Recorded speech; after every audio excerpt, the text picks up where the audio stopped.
The Fayetteville Fire Department has finished construction of its new training tower. This new tower will provide firefighters with excellent training opportunities in a safe environment. To learn more, we spoke with Battalion Commander Mike Hill about the new training tower and its potential impact on the community. We started this project several years ago and finally started construction in October. The process went fairly quick as far as building the tower, and this tower will replace the existing tower we have downtown beside the Botanical Gardens. Back in 1959, Chief Bishop, he was the fire chief at the present time, he had a vision to build a drill tower for the existing fire department. At that time, our fire department was only at 5 stations. And the majority of our population was towards the Bordeaux, Utah, and all back to the downtown district. And that's where the existing drill tower is put up. Well, since that time frame, we are now growing to where we have 16 stations, and we go from the downtown district all the way to the Hoke County line. And we go north all the way up to Pine Forest High School. So our city has grown, our fire department has grown, and our needs are changed. So that's the need why we developed this training building here at this training site. We did extensive research. This project's been going on for a couple of years.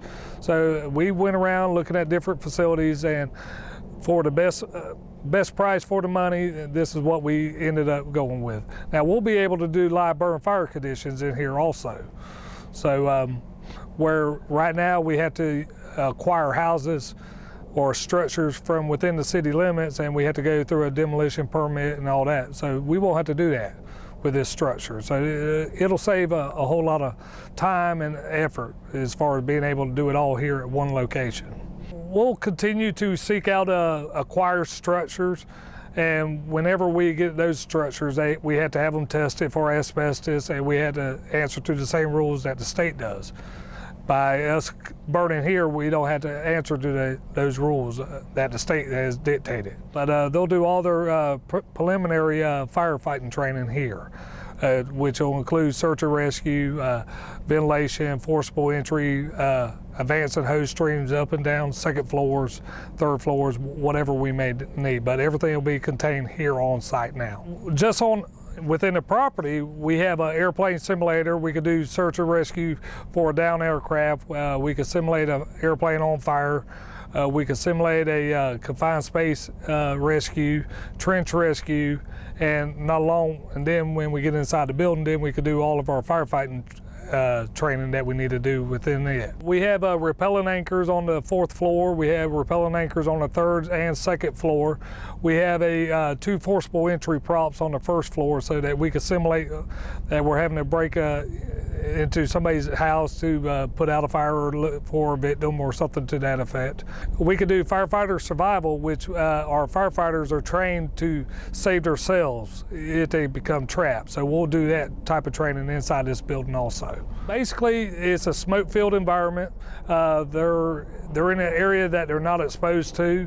We have entanglement box that we run them through, which has a bunch of wires from side to side, up and down, and it's just to simulate that they have to rescue themselves in case they get trapped. So that, and hopefully with our guys coming in but looking for them, with the ones that's trapped and the ones that's looking for them, can remove them without having any fatalities. It's definitely a resource for other firefighters. The next closest burn building similar to this is in Sanford, and that's belonged to the community college up there. But as far as in this region, this building will hopefully be offered to our local firefighters in the county and the city. So hopefully we'll be advertising to our guys that they can start coming out here doing training on a regular basis. Our training that we go through is pretty intense. My current recruit academy right now is in an 18-week training academy, and they're going to learn everything from firefighting safety to talking on a radio to running up and down ladders and stuff like that. So when these recruits graduate, they will be certified firefighters through the state of North Carolina through OSFM, which is Office State Fire Marshal. They'll have emergency vehicle driver certification. They will have rapid intervention self-survival training. And we are also going to certify these rescue technicians. We just started that with this program with these recruits that we have here now. We do have a working sprinkler system and standpipe system to dictate when we go to a 3-4 story building.